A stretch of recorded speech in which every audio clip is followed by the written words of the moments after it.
आहे ना. नाही सगळ्यांचं म्हणणं आहे बॉडी ताब्यात घ्यायची नाही, असं आरोप झाल्याशिवाय कोणी असतो गुन्हेगार असतो लोकल म्हणणं असं आहे. ज्यांनी त्या मुलावरती अत्याचार केलेला आहे ही क्रूर हत्या आहे, अतिशय क्रूर हत्या आहे. आणि गुन्हेगारांनी केलेली क्रूर हत्या आहे. तो लहान मुलगा बरेचसा गुन्हेगार नव्हता, पण त्याला या ठिकाणी पाणीपुरी सेंटरवरून दरवाजा इथून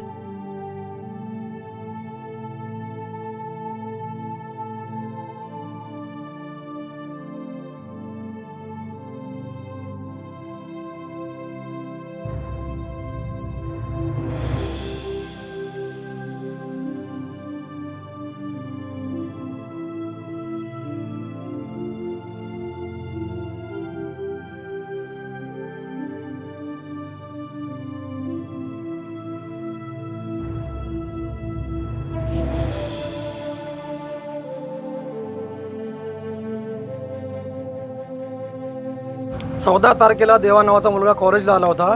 तो कॉलेज शिकत पण नाही आहे. फक्त किरकोळ 2 धक्काबुक्की झाली. धक्काबुक्की झाल्यानंतर बापाला बोलवलं. कैलास धोत्रे हा शिंदे गटाचा विभाग प्रमुख नारपुलीचा आहे. शिंदे गट असल्यामुळं त्याला असं वाटलं मुख्यमंत्री माझ्या पाठीशी आहे म्हणून त्यांनी 2-4 गाड्या बोलून आणल्या. त्या पोराला शोधलं. शोधून त्या पोराला एवढं मारहाण केली की त्याच्या किडनी फेल झाली, त्याच्या डोक्याचा भेजा सापडला, तिने फ्रॅक्चर केले आणि त्याने एवढं मारहाण केली की पोरगा आज तो ऑफ झालेला आहे. सर भिवंडी शहर म्हणतं आमचं की त्या आरोपीला अटक केल्याशिवाय बॉडी ताब्यात घ्यायची नाही. त्याची आई बहीण तो संपूर्ण कुटुंब त्या 7-8 लोक होते. त्याला शिंदेगड असल्यामुळं पोलीस त्याला पाठीशी घालतायत म्हणून त्याला आम्ही अटक झाल्याशिवाय पूर्ण या लोका सगळं म्हणणं भिवंडीकरांचं की बॉडी ताब्यात घ्यायची नाही आहे. आम्ही ताब्यात बॉडी घेण्याचं नाही, याला जुमेदार शिंदे असतील असं आमचं म्हणणं आहे. त्याला अक्षरशः उचलून आमच्या वस्तीतून दिवसा ढवळ्या आणि नेऊन त्याला मारहाण केले, त्याला कपडे काढले, त्याला लघवी पाजली आणि त्याला दगडाने मारले, त्याला जाळण्याचा प्रयत्न केला असं स्टेटमेंट आहे. आणि असे ते व्हिडिओ पण आमच्याकडे आहे. पोलिसांनी हलगर्जीपणा केला की आमच्या पोराने फक्त गिळूक मारला होता. 324चा गुन्हा त्या लोकांनी मुख्यमंत्री दबावाखाली त्या लोकांनी आमच्या पोरावरती 60% झालते त्याच्यावर त्याला दाखल केला. 307 दाखल केला आहे. गुन्हा होता 324चा, तो दबावाखाली त्या लोकांनी आमच्याच पोरावरती दाखल केलेला आहे. 307 दाखल केला आहे. चुकीचं आहे. ही पोलीस यंत्रणा पुढे संपलेली आहे. हे फक्त शिंदेच्या दबावाखाली काम करतात. जे लोक येतील ते सरकारच्या दबावावर काम करतात. पोलीसचं काम आहे. पोलीस आपलं काम केलं पाहिजे, कायद्याने बघायला पाहिजे. हे असं न करत भिवून देती असा प्रकार घडतो आहे. असा हा आपला कुंभार साहेब जो आहे PI त्यांनी सगळं हे नाटक केलेलं आहे. आणि झोले म्हणून आहे तो तपास घेत नव्हता. झोले आपल्या FI म्हणून आहे. म्हणून माझा असा आरोप आहे की या ठिकाणी लोकांना सस्पेंड केलं पाहिजे, यांच्यावर कारवाई केली पाहिजे.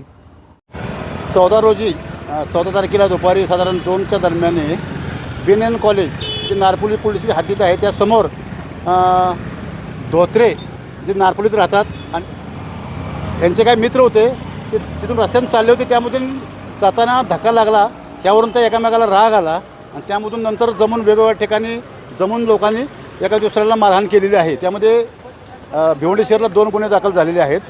त्यामधील एका गुन्ह्यातला जो आरोपी जखमी होता तो मुंबईला ॲडमिट होता, उपचार चालू होता. परंतु आज रोजी सकाळी त्याचं ते मयत झालेलं आहे. त्यावरून थोडासा इथं कायदा व सुरक्षा प्रश्न निर्माण झालेला होता. परंतु जे कारवाई ज्या आहेत कायदेशीर त्या पोलिसांनी केलेल्या आहेत. एका गुन्ह्यामध्ये 3 आरोपी आणि एकामध्ये 1 आरोपी अटक केलेले आहेत. 2 क्रॉस आहेत 307. आता जिथं ज्या गुन्ह्यामध्ये मयत झाले त्यामध्ये 302 बी आम्ही वाढवलेले आहे आणि त्याचा तपास सुरू आहे. जे फरार आरोपी आहेत 8 आरोपी एका गुन्ह्यातले त्यांच्यावरती आमचे स्क्वॉड आम्ही नेमून त्याचा शोध घेण्याचं काम सुरू आहे. पोलीस प्रॉपर आम्ही कायदेशीर काम करतो आहे. परंतु असं समजतं की इथे रस्ता अडव तिथे रस्ता अडव, वेगवेगळ्या क्लिप दे किंवा काय कर, बॉडी ताब्यात न घे, ह्या गोष्टी काही बरोबर नाहीत. पोलिसावरती विश्वास ठेवा तुम्ही. पोलीस आपलं काम प्रॉपर करेल. पोलीस कुठलाही भेदभाव करत नाही. चुकीचा गैरसमज पसरू नये कुणीही. चुकीचं सोशल मीडियावरती सुद्धा कुणी काही टाकू नये असं माझ्या लोकांना आवाहन करतो मी. आणि जनतेने सुद्धा ह्यामध्ये पोलिसांना सहकार्य करावं. भिवंडी तसं आता शांततेचं शहर आहे. लोकांनी कुणी कायदा हातात घेऊ नये, रस्ता अडवणे ह्या गोष्टी करू नये. बॉडी घेऊन त्याचं इमानी इतबारे आणि प्रॉपर यांनी त्याचं विधी करावा असं मी आवाहन करतो. कुणी रस्ता अडवून हातात कायदा घेऊ नये. तसे काय कायदे तोडले तर पोलीस सक्षम आहे त्या गोष्टीसाठी. आम्ही आमच्या कारवाई करायला आम्ही सक्षम आहोत. आम्ही ते कारवाई करू.